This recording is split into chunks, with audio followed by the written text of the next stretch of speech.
Fala pessoal, mais uma vez estamos aqui. Eu, Júlia Lima, Júlia Rosa e Isis Valverde.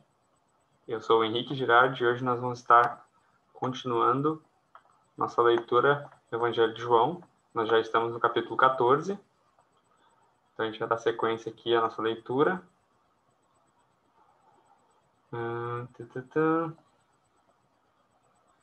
Então vamos lá. A gente já sabe algumas coisas, nós já passamos da metade da leitura. A gente sabe qual que é o objetivo do Evangelho de João, porque diz lá no capítulo 20 que estes sinais, né, foram registrados para que vocês creiam que Jesus é o Cristo, o Filho de Deus, e para que, crendo nisso, né, de que Jesus é o Filho de Deus, crendo nele, tenham vida em seu nome, tenhamos a vida eterna. A gente sabe também que o Evangelho de João ele pode ser dividido em 4 partes. O começo, né, que é Jesus era o Verbo, né, o Verbo se fez carne. E depois do final do capítulo 1, ali no início do capítulo 2, até o final do capítulo 12, a gente pode chamar dos sinais públicos de Jesus. A partir do capítulo 13 até o 20, a gente vai ter o discurso de despedida, ou seja, não são mais os sinais públicos, e sim os sinais privados, onde só os discípulos estão acompanhando, né? Então a gente pode dividir nessas 3 partes, e o final do livro, que faz a narração ali, onde tem a parte que a gente vai ver também hoje, a gente vai comentar brevemente, sobre Pedro, tu me amas, aquele finalzinho ali do Evangelho de João, que é o capítulo 21. Então são essas 4 partes.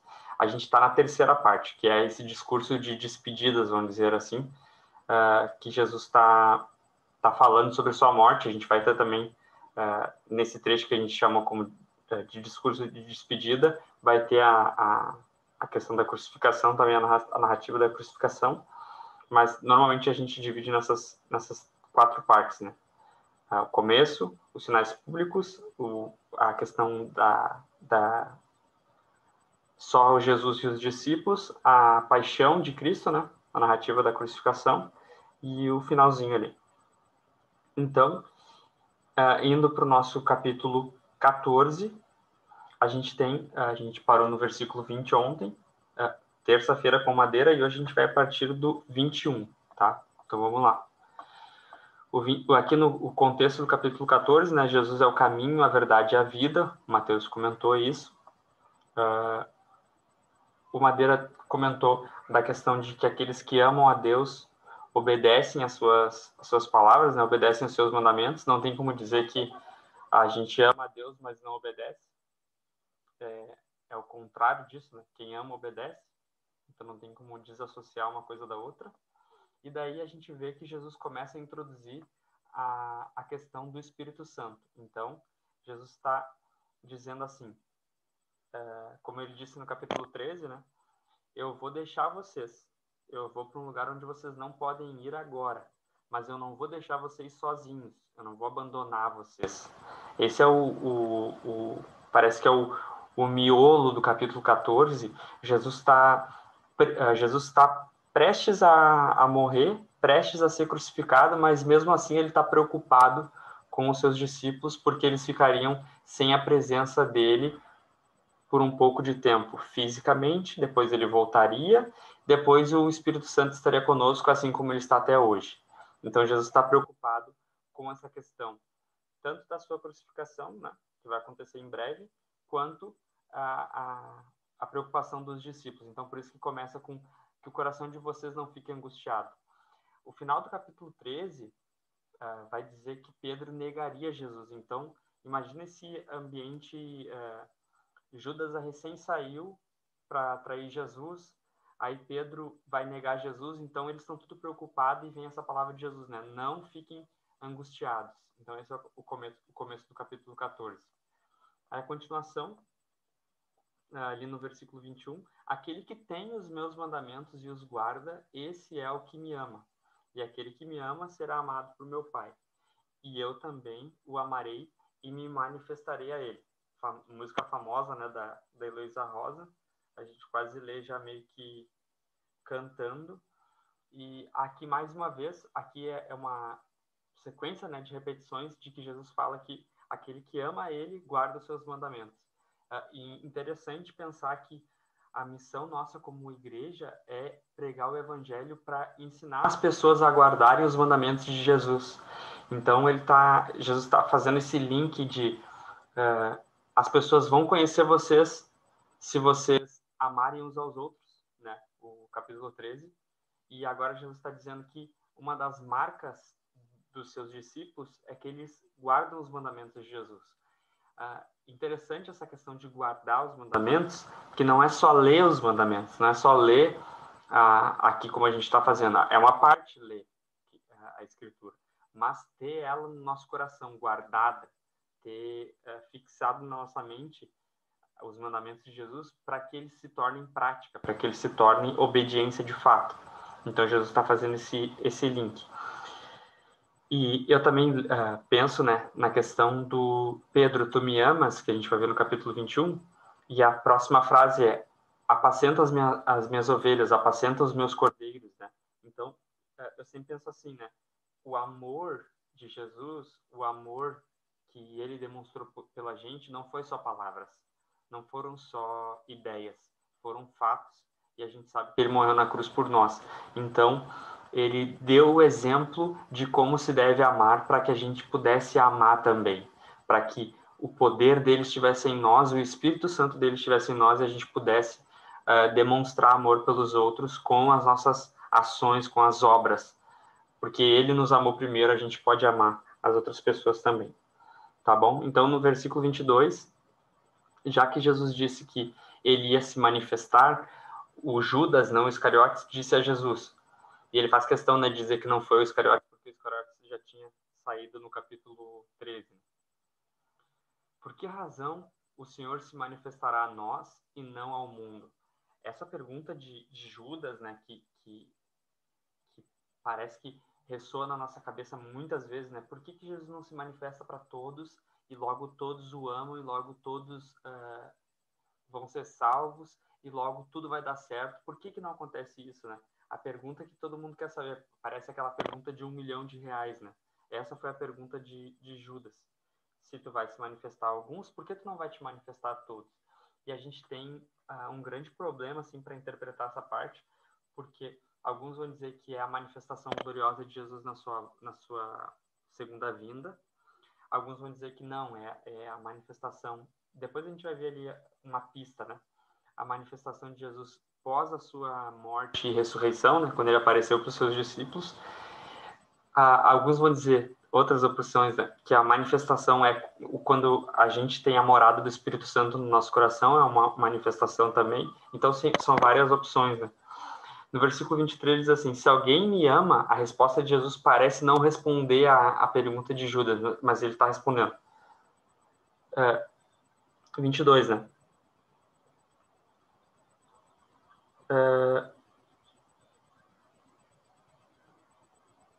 Por que razão o Senhor se manifestará a nós e não ao mundo? 23. Se alguém me ama, guardará a minha palavra, e o meu Pai o amará, e viremos para ele e faremos nele morada.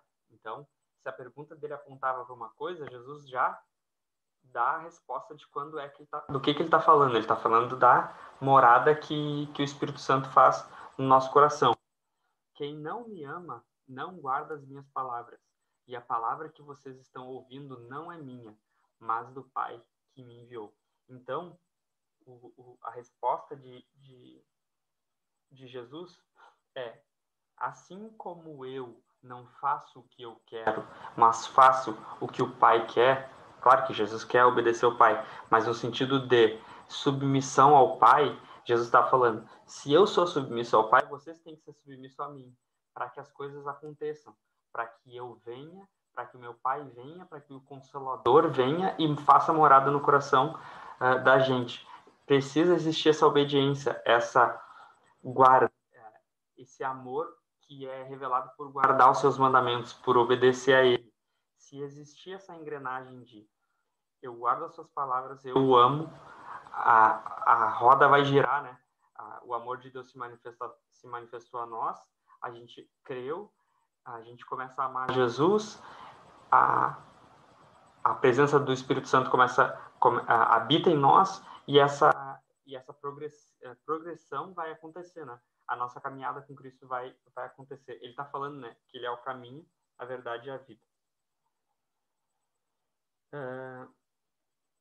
E a resposta parece dizer, né, vocês vão entender que eu estou me manifestando se houver nessa pessoa o amor a mim, a minha palavra, a guardar a minha palavra. E ele faz a questão de fazer o contraste do 23 com 24. Quem me ama, guarda a minha palavra. Quem não me ama, não guarda as minhas palavras. E o que eu estou falando não são as minhas palavras, mas do meu Pai. Então ele está querendo dizer assim, né? Eu estou dando exemplo de como vocês devem fazer. Eu não faço aquilo que eu quero, eu faço aquilo que o Pai quer. Façam o que eu estou falando, não façam o que vocês querem. É mais ou menos assim que Jesus está falando. O 25, ele fala assim: tenho dito isso enquanto ainda estou com vocês. Mas o Consolador, o Espírito Santo, que o Pai enviará em meu nome, esse ensinará a vocês todas as coisas e fará com que se lembrem de tudo o que eu lhes disse. Então, Jesus está... pensa naquela despedida de amigos, né? Quando o teu amigo vai sair, vai morar longe. Ele não fala assim... cara, tu fala para ele, né? Me manda notícias, né? Não me deixa sem saber do que está acontecendo na tua vida. Então é mais ou menos isso que Jesus está falando. Ele está sabendo que ele vai deixar eles, mas ele não vai deixar a gente sem alguém nos acompanhando.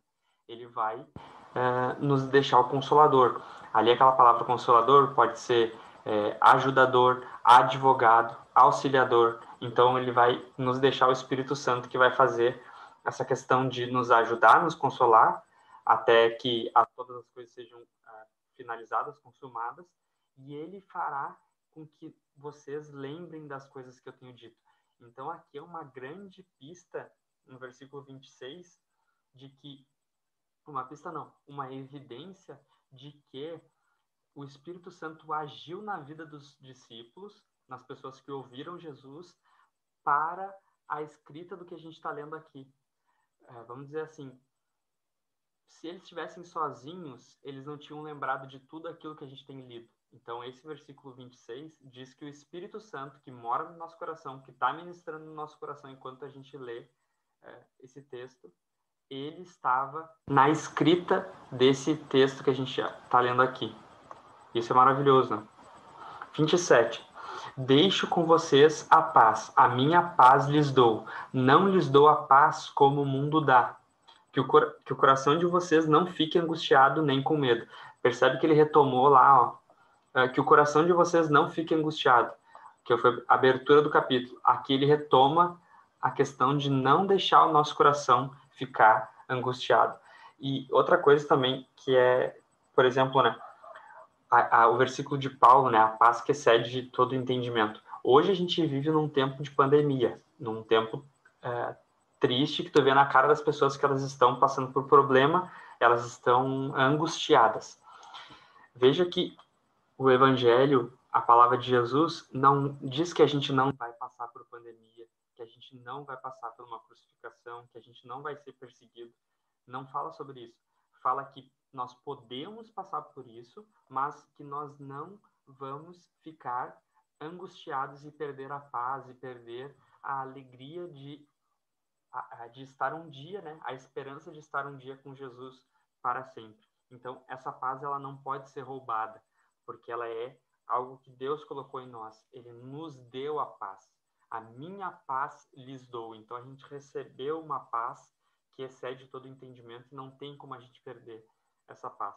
E o começo, né? Creiam em Deus, creiam em mim. Interessante, estava escutando uma pregação sobre esse texto e diz assim, quando a gente está angustiado, a gente não precisa de alguém que diga assim, nossa, como o mundo está ruim, nossa, mas realmente fulano morreu, nossa, mas que ruim. A gente precisa das ordens de Jesus, creiam em mim, creiam em Deus, para que a gente lembre o nosso coração e a nossa mente de que Jesus é soberano e de que Jesus está no controle das coisas e que um dia todas as coisas vão estar debaixo dos seus pés e a gente vai poder desfrutar da sua presença plenamente no novo céu, numa nova terra, onde tudo vai ser novo, tudo vai ser justo e bom, né?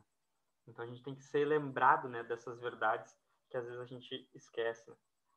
O 28 diz assim: vocês ouviram o que eu disse, vou e volto para junto de vocês. Se vocês me amassem, ficariam alegres com a minha ida para o Pai, porque o Pai é maior do que eu. Eu confesso para vocês que eu tive um pouco de dificuldade nessa questão, né?